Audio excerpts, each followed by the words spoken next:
3 things to think about when mixing. Number 1. Headroom. It's worth thinking about how your levels are set before you start having fun with your plugins, your outboard units, your reamping, or whatever else it is that you like to do. This is because if you don't have enough spare level for your processing, the likelihood of the master fader having a tantrum increases.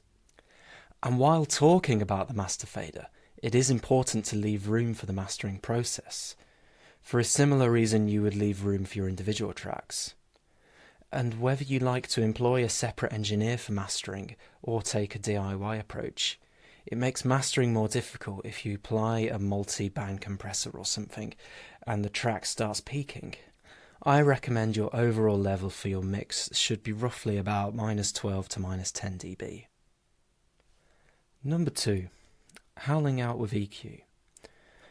Although you can make drastic boosts and cuts on your EQ, the effect can be best utilised with a more subtle approach. Firstly, make a small bandwidth and push it all the way up. Secondly, sweep the bandwidth through the frequencies until you find one that you don't like. Thirdly, remove it to taste. This is called howling out. By doing this, you will notice everything has more clarity than it did before.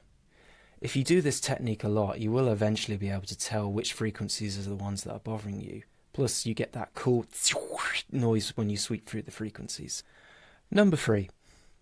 Giving everything its own space in the mix. Sometimes you can end up with one track making another track less defined. Panning is a great way to fix this problem.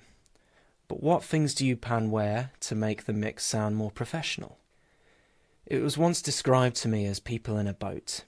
If you put all the, let's say, heavier people to one side, the boat will capsize.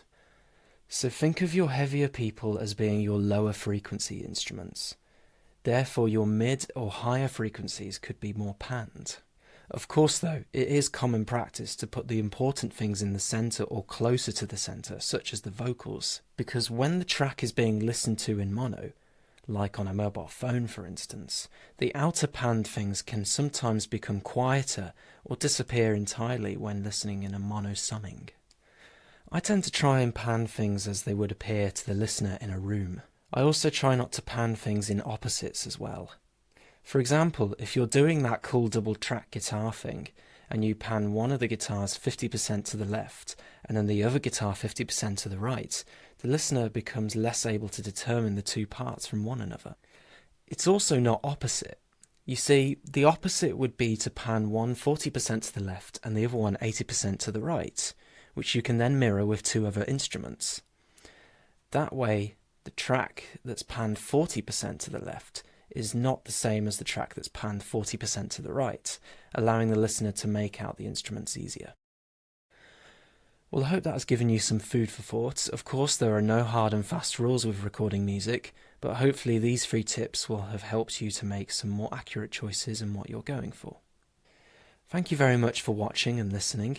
If you like this video, feel free to give it a like and subscribe. Alternatively, you can check out the links in the description below.